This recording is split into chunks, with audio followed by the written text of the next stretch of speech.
కాకినాడ జిల్లా rice millers association భవనంలో జిల్లా రైస్ మిల్లర్స్ అసోసియేషన్ అధ్యక్షుడిగా ఆదిలక్ష్మి ఇండస్ట్రీస్ అధినేత నున్న రామకృష్ణ బాధ్యతలు స్వీకరించారు. జిల్లా రైస్ మిల్లర్స్ వెల్ఫేర్ అసోసియేషన్ భవనంలో ఏర్పాటు చేసిన సభలో ముఖ్య అతిథిగా పెద్దపురం ఎమ్మెల్యే నిమ్మకాళ్ల చినరాజప్ప హాజరై మాట్లాడారు.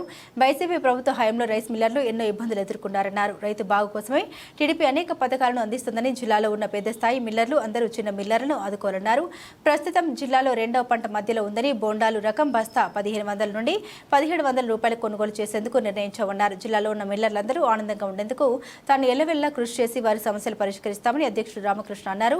పలువురు మిల్లర్లు రామకృష్ణను అభినందించారు. అనంతరం మిల్లర్స్ భవనం ఆవరణంలో ఎమ్మెల్యే రాజప్ప, చైర్మన్ రామకృష్ణలు మొక్కలు నాటారు. ఈ కార్యక్రమంలో ఉపాధ్యక్షులుగా పేకటి నాగేశ్వరరావు, కొయ్య శ్రీను, కార్యదర్శిగా ముగిలి అప్పారావు, సంయుక్త కార్యదర్శిగా కొత్త భైరవకృష్ణ, కోశాధికారిగా పెద్దిరెడ్డి బాబ్జీ, జిల్లా మిల్లర్ల సంఘం మాజీ అధ్యక్షుడు అంబటి రామకృష్ణారెడ్డి, మిల్లర్లు తదితరులు పాల్గొన్నారు.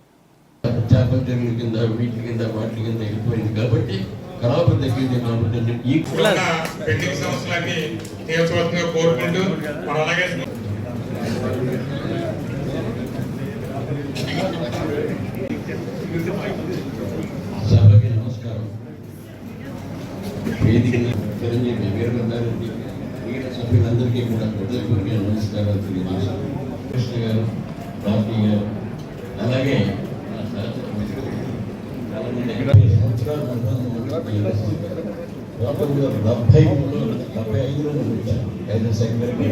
మిల్లింగ్ ఇండస్ట్రీ ఉన్న చోట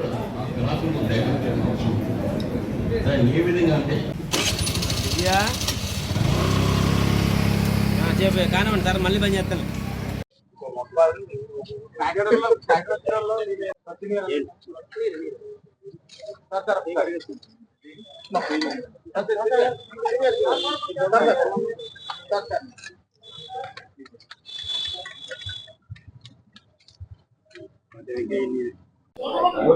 ఈరోజు Kakinada rice millers association body ప్రమాణ స్వీకారం జరిగింది. ఆ ప్రమాణ స్వీకారం అధ్యక్షుడిగా రాంబాబు గారు ఎన్నికవడం, అలాగే బాడీని కూడా పూర్తి ఫెడ్జితోటి బాడీ కూడా ఏర్పాటు చేసుకున్నారు.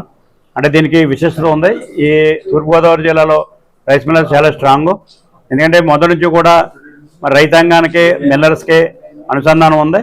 ఎప్పుడు కూడా రైతులు యోగక్షేమం చూసే మిల్లర్స్ కూడా ఉన్నారు.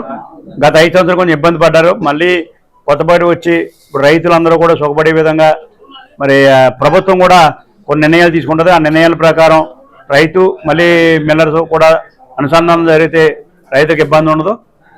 దాన్ని కూడా మేము ముఖ్యమంత్రి దృష్టికి తీసుకెళ్తాం. ఈ బాడీ కూడా మరి అన్ని రంగాల్లో ముందుకు ఉండవలసిన అవసరం ఉంది. ఎందుకంటే మన జిల్లాలో కెలామిటీస్ వచ్చినా ఏమొచ్చినా ఈ బాడీ ఇప్పుడు కూడా సహకారం చేస్తుంది. ఆ సహకారం చేయాలని చెప్పి నేను కోరుకుంటూ ఈ బాడీని అందరూ కూడా అభినందించి, అలాగే పోయిన 5 సంవత్సరాలు రైతాంగానికి కొత్త రూల్స్ పెట్టి వాళ్ళని ఇక్కడ ఒక ఏరియాలో ఉండేదే ట్రాన్స్పోర్టేషన్ వాళ్ళని ఇబ్బందులు పెట్టి వాళ్ళు వెహికల్స్ ప్రొవైడ్ చేసుకోలేక ఈ అనాలోచిత అధికారుల నిర్ణయాల వల్ల చాలా ఇబ్బందులు పడ్డారు రైతాంగం అంతాని. ఆ ఇబ్బందుల్ని గవర్నమెంట్ దృష్టికి తీసుకెళ్ళి మేము రాజప్ప గారి ద్వారాగా మన చంద్రబాబు నాయుడు దగ్గరికి, సివిల్ సప్లైస్ మినిస్టర్ గారి దగ్గరికి అన్నీ తీసుకెళ్ళి రైతుకి ఎన్ని రకాలుగా మా మిల్లర్స్ తరఫున ఉపయోగపడాలో అన్ని రకాలుగా ఉపయోగపడి వాళ్ళకి మంచి రేటు వచ్చేట్టుగా మేము అన్ని రకాలుగాను సహాయ సహకారాలు గవర్నమెంట్కి అందిస్తామని. ఇప్పుడు ప్రస్తుతానికి రెండో పంట నడుస్తుంది. ఈవేళ బొండాల రేటు గవర్నమెంట్ రేటు 1500 ఉంటే మేము 1700 కొంటున్నామని చెప్పడానికి కూడా ఈ విలేకరుల సమావేశంలో మేము గర్వపడుతున్నాం.